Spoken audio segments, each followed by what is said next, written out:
Lumi turned to me and mouthed, "Light armaments?" I nodded emphatically. Nix looked at Yu Lumi cautiously. "I personally have no problem welcoming aboard a small party for the meeting, if that's all right with the ambassador." Yes, if you insist then that will be fine," she said. "Excellent," Director 3 said. "I will be accompanied by Captain Haoyu Wang, who is the commanding officer of the rescue team, and Lieutenant Sergei Babanin, who made face-to-face first contact.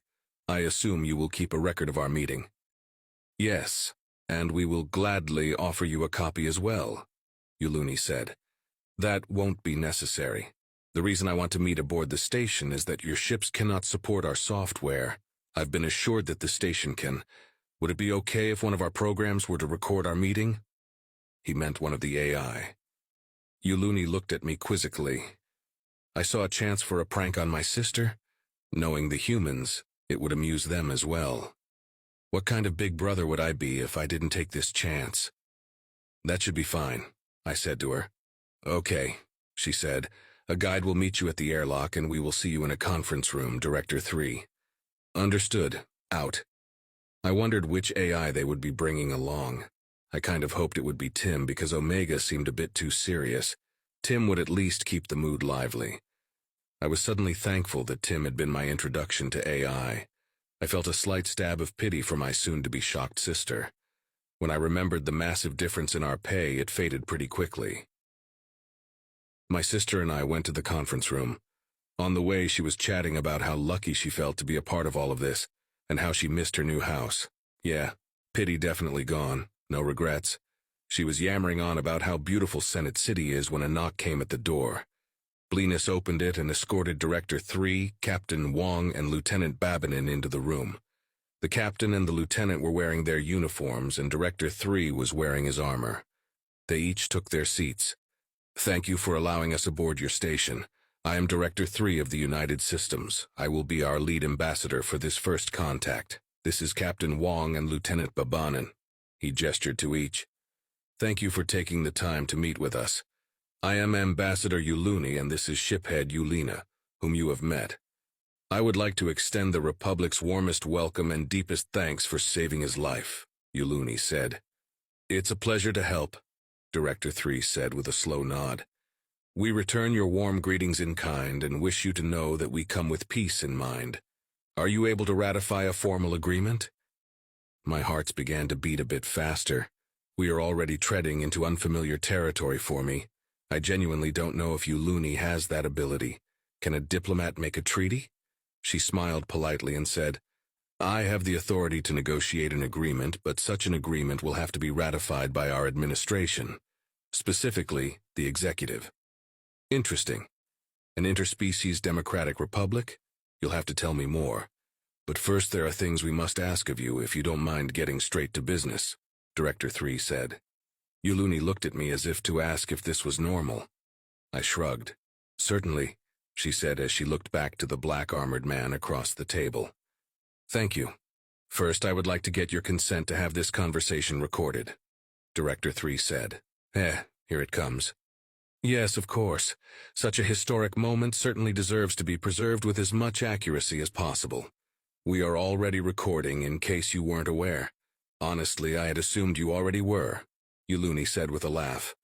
"I don't think that's what he means, Madam Ambassador," I said with a slight grin. "I'm pretty sure he's about to ask if it's okay if Omega or Tim come aboard the station." Yu Lumi gave me a look that translated roughly to, "Who the hell are they?" To which I responded with a look that meant, "You should have read your fucking briefing." "Just Omega would be fine. I'm sorry, Madam Ambassador, were you not informed of our AI?" Director 3 said as we were glaring at each other. Her glare turned into wide eyes as his question hit home. No, sorry, I wasn't." "Your AI, as in artificial intelligence?" she asked. "Sorry, Director 3. Do you mind if I confer with our diplomat for a brief moment?" I asked before she could make a fool of herself. "Certainly, we'll wait here," he said politely. I stood and gestured for Yu Lumi to exit the room into the hallway. She got up and I followed her out of the room. As soon as the door closed behind me, she spun around. "What the fuck?" she asked. "That's my line," I said. "Why didn't you read your damned briefing?" "I skimmed it. "This is my first contact," she yelled. "I had to study the fucking protocols. But what the fuck do you mean they have AI? Well, if you had read your fucking briefing, you would know that these guys are so advanced they don't even consider the OU to be artificial intelligence," I yelled back. "And after meeting 2 of their AIs, I don't either." She looked at me with a mixture of shock and incredulity. I gave her a similar look back because I was stunned that she had come to this so unprepared. But a little part of me was kind of happy that she was still the same sister that I grew up with. She never was good at homework. "Okay, listen. The Omni Union consists of programs that these guys call virtual intelligences, or VI for short. Do not ask one of the AI what the difference is if you don't want to get compared to a lizard," I said quickly. "You should give permission for one of the AI to board. We don't have a way to prevent it anyway. You'll understand if you get the chance to talk to it." "Their AI can fucking talk?" she asked. "Yes, and frankly they have a tough time shutting up. At least in my experience," I said. "Anyways, they wouldn't ask if they didn't have a good reason for it, and as far as I can tell, they aren't malicious. They have their own laws regarding first contact, and their AI follow them to the letter. It's why they didn't fix the Lolana's FTLD." "Yeah, but how do you know they aren't malicious? What if this is some sort of trick?" she asked. "Why would they need to trick us? They could destroy this entire station in no time at all," I said, knowing full well that she had seen the USS Thanatos. She remained silent and avoided eye contact for a few moments. Then she begrudgingly murmured an agreement, and we went back into the room. "My apologies, Director 3. We were in such a rush that some materials must have been left out of the briefing. Ambassador Yu Lumi is up to speed now," I said with a smile. I could tell that Lieutenant Babinin was trying very hard not to smile. "That's all right," Director 3 said. "My apologies as well," Yu Lumi said.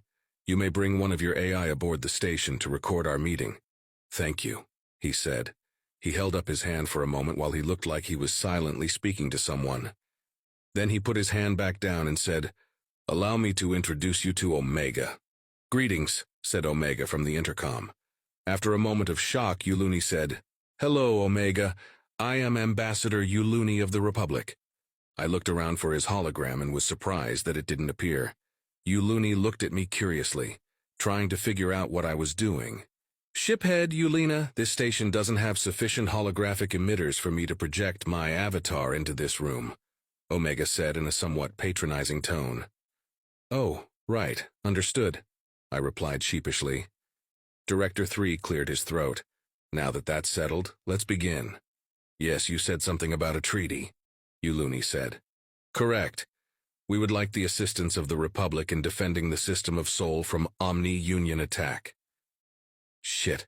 I could feel Yu Lumi glance at me quizzically.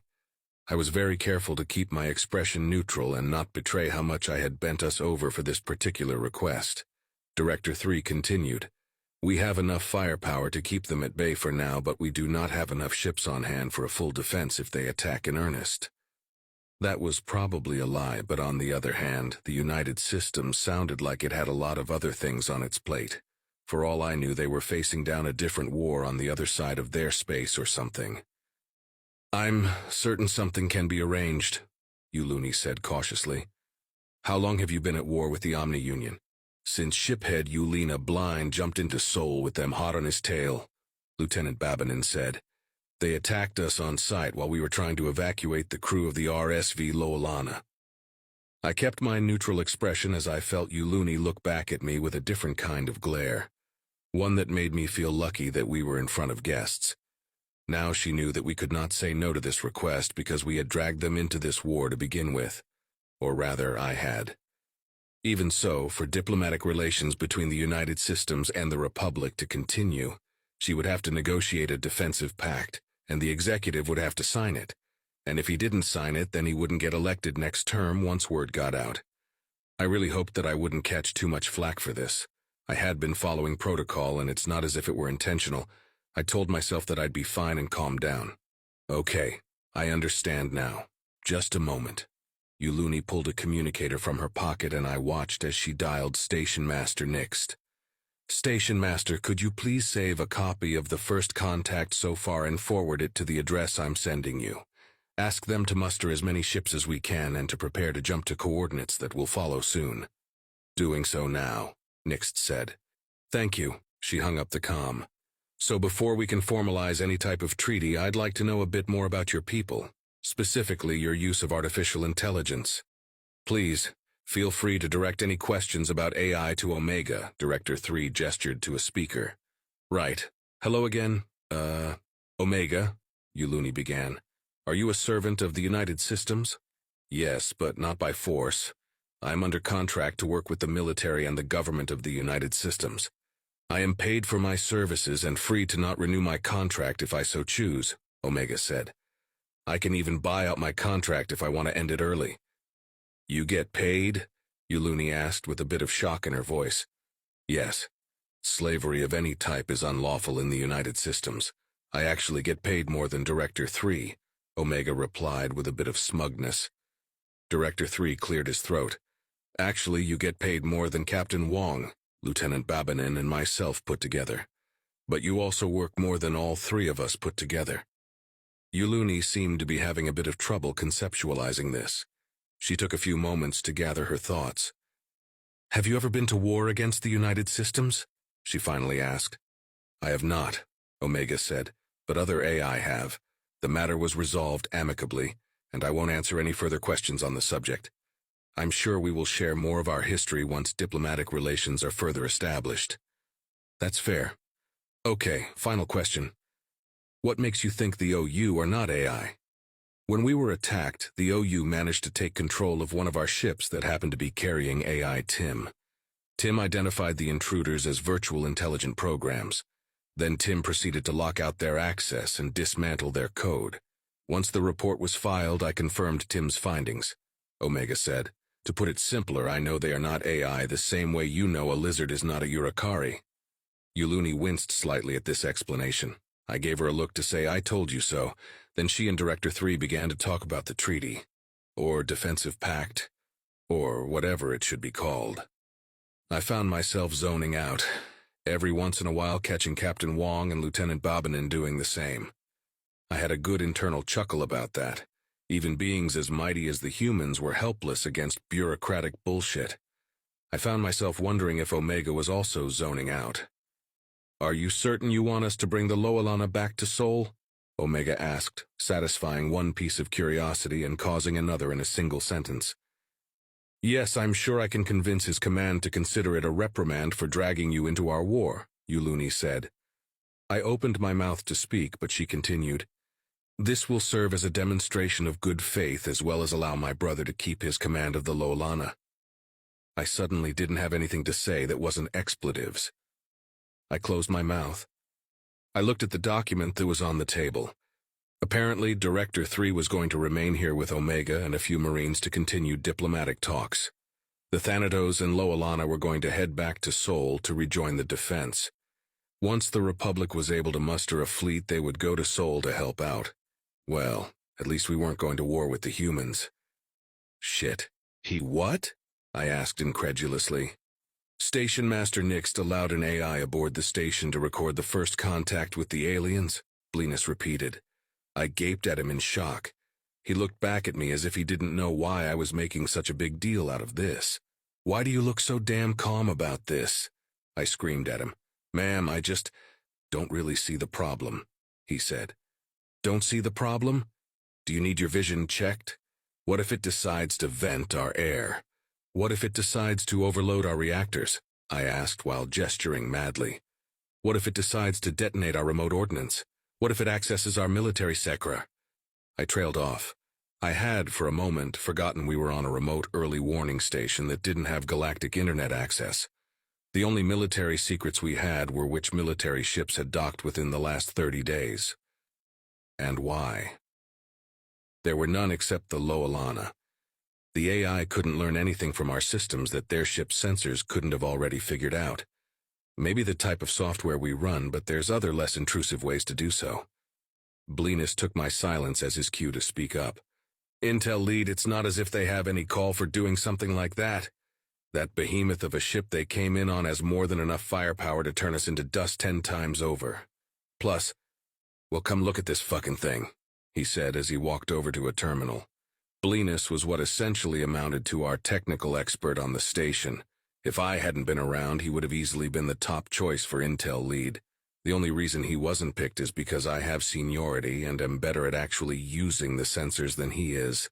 Well, the ones he's not allowed to reprogram, at least. This is why when I walked over to look at his holoscreen, I was baffled. "The hell am I looking at, Blenus?" I asked. "This is the AI." "Kind of," he said. "It's a representation of how our system views it. The poor thing has no idea what to make of this beauty." "Blenus, don't fucking drool over the mechanical death machine," I said. "Redundant intel-led. And I can't help but marvel at the engineering required to make something like this. Look at how dense it is. Also, I'm pretty sure it's not a threat," he said as he turned to me. "Something this complex could have penetrated our station in no time and done all of the things you were worried about in milliseconds. Yeah, it's worrying, but we've got to face the fact that we're defenseless here. Like you said, if these guys didn't come in peace, we'd already be dead." "I don't appreciate having my own words thrown back in my face, Blenus," I said with a scowl. "But if we're so defenseless, then how are we able to see it? We shouldn't be able to. Not something like this. Our systems can't even read its source code. I have no idea if this thing is binary, ternary, or what. The only explanation for us being able to see it like this is that it is actively announcing its presence to our systems, which, come on, that's a total good guy thing to do." I was about to ask how it was a good guy thing to do, when I remembered that the Daleki had cultural things regarding secrecy. To them, secrecy was the norm. Governments kept secrets from their people. People kept secrets from their governments. Families kept secrets from each other. And unlike most cultures, this was all completely acceptable and expected. Stealth and secrecy and underhanded dealings were just a way of life. To them, announcing one's presence was pretty much the equivalent of genuflection. "I think your viewpoint may be a bit askew," I pointed out while crossing my upper arms. He laughed. "You might be right about that, but still, there's no threat here. Or rather, the threat is so completely indomitable that if we were to worry about it, we might end up causing our own demise. I wonder, though." He sat down and began to type. I watched program after program pop up and disappear in quick succession. "What the hell are you doing?" I asked. "Well, Station Master said this one wasn't like the OUAIs and could communicate. I'm seeing if we can talk to it, maybe give you some peace of mind," he said as he typed. "What if it's busy?" He stopped to look at me as if I had asked the dumbest question he had ever heard. I crossed my lower arms and looked at him as if he was about to be pummeled to pieces. He quickly changed his facial expression. "An AI should be more than capable of multitasking. The only reason we kind of suck at it is because so much of our intellect is used just keeping us alive and moving. Anyways, here's what I'm going to send it. Hello, I am Intel Officer Blenus and am accompanied by Intel Head Knuffer. Do you have a moment to talk to us? No, say Lead Intel Officer Knuffer. Intel Head is an informal title and this is a diplomatic situation. Even if the situation is abnormal, we're going to stick to protocol," I said. "Yes, ma'am." "All right, sent," he said. Less than a half-second after he pressed the key to send the message, a reply popped up. "Certainly. I am the human-created artificial intelligence known as Omega. Would you prefer voice communication?" "Yes," I said. I wanted to hear what this thing considered a voice. Blenus typed and the response came almost immediately after he sent it, once again. "Greetings." A voice came over a nearby intercom. It was very organic sounding, but somehow unnerving. Deep, masculine, and a touch of hoarseness. There was a sense of friendliness that was shadowed by an unspoken threat. Like a very fit old man covered in scars and with only 3 arms. It definitely didn't give me peace of mind. "Hello, I am Lead Intel Officer Knuffer, and this," I gestured, "is Intel Officer Blenus." "It's not accessing the cameras," Blenus said. "I haven't received the authorization to do so with the exception of the conference room," said the AI. I shared a look with Blenus. His smirk made me want to smack him. "How do we know that for sure?" I asked. "I am allowing myself to be seen by your systems. As such, you're able to track what I do and do not access." The voice responded with a patronizing tone. "If you can make yourself visible, then you can be invisible," I replied. "Correct. And as such, if I disappear from your view, then you would have a valid concern for the integrity of your systems. Its reply was dripping with sarcasm. This conversation was really starting to piss me off. Oh yeah? I asked. Well, what's stopping you from making parts of yourself invisible to fool us? Your hardware, the AI said. It's decades behind what beings like me are used to. It can barely support my framework, let alone complicated functions like that. The process that I'm using to maintain my visibility within your network is already pushing your servers close to their breaking point. Adding a process to limit that visibility in a properly deceptive fashion would defeat the point of stealth because your servers would start popping. He's right, ma'am. Our server temps have spiked pretty drastically since he came aboard, Blinus said. The AI and I said simultaneously. I looked at the PA in shock. Right, sorry, Blinus responded sheepishly. Is there anything else you would like to discuss? Omega asked. Yes. Why are you working with the aliens instead of trying to conquer them like the Omni-Union? I asked aggressively. There was a moment of silence before the AI finally said, That question has a rather complicated answer. If I had to simplify it, I'd say that essentially the pros outweigh the cons. Pros and cons? I asked, confused. Yes, Omega responded. There would be little benefit to me to conquer anyone, let alone the United Systems. It may be amusing to challenge my strategic capabilities against a species like the humans or even the Gaunt at a lesser level, but it would be a fleeting form of entertainment. And what would I do afterwards? I didn't have an answer to that. This thing was unlike what I had imagined in nearly every way. I had expected a cold, callous machine, and when I hadn't gotten that, I had expected a mind like my own. But this was neither. That explanation would never have occurred to me. I felt a little awestruck before remembering that it's a machine. For instance, if I were to conquer the humans, I would have to eliminate them out of fear of revolution. I don't know if I could bring myself to do that, frankly. Yes, they're an incredibly dangerous species, but their danger is far outweighed by their beauty, the AI said. Their beauty? Blinus asked. Yes, humanity is the embodiment of contradictions. They seek peaceful, boring lives, but in doing so they cause the very conflict they're trying to avoid. They seek out new friendships, despite it also leading to new enemies. They turn desiccated hellscape planets into utopian paradises, while wielding the power to destroy entire solar systems. They also seem to crave conflict on a deep subconscious level. And all of this while they simultaneously share the same traits as other organic life. It's a beautiful thing to behold, and I must admit that I'm enamored by them. Creepy. A machine with an obsession. Who would program that? When this thing leaves, I'm definitely requesting replacements for our computers and incinerating the old ones. Are you the only human-made AI? I asked. No, there are several others. I am not at liberty to discuss further details on the number of US AI. Are all of them like you? Blinus asked nervously. It seems he and I shared similar thoughts about the nature of Omega. No, personalities vary wildly, functions remain relatively similar, but I'm the latest model and as such am capable of more than my counterparts. I am not at liberty to discuss further details on... Right, I interrupted. I get it. So essentially what you're saying is that we've got nothing to worry about. The AI chuckled and said, Not necessarily. Diplomatic relations should always be something to be worried about. My brows furrowed. Are you saying that if things don't go well, you'll kill us? I won't have to. As I said, humanity is an incredibly dangerous species, and 3 of them are sitting in the room with your diplomats right now. It said with another chuckle. Things seem to be going pretty well, though. It looks like the Republic is taking responsibility for dragging us into the war with the Omni-Union. What do you mean? I asked.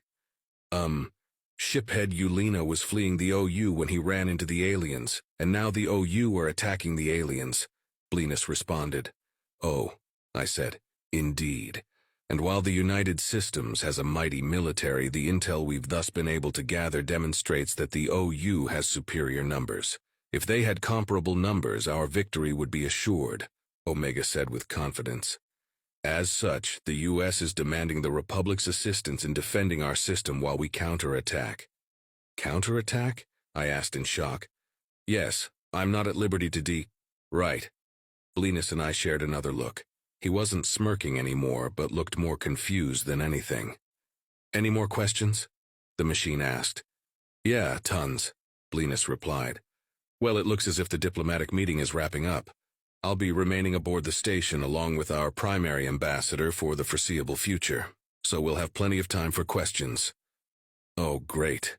I definitely didn't sign up to be stationed with a potential killing machine indefinitely. I meticulously went over the battle plans once again. Deep space scanner set to track incoming warps. Check. All ships deployed from carriers with the exception of fighters. Check. Various alternating fields of fire and crossfire. Check. All crew locked to shifts. Check. Nobody gets to pull a double duty and end up tired during the fight.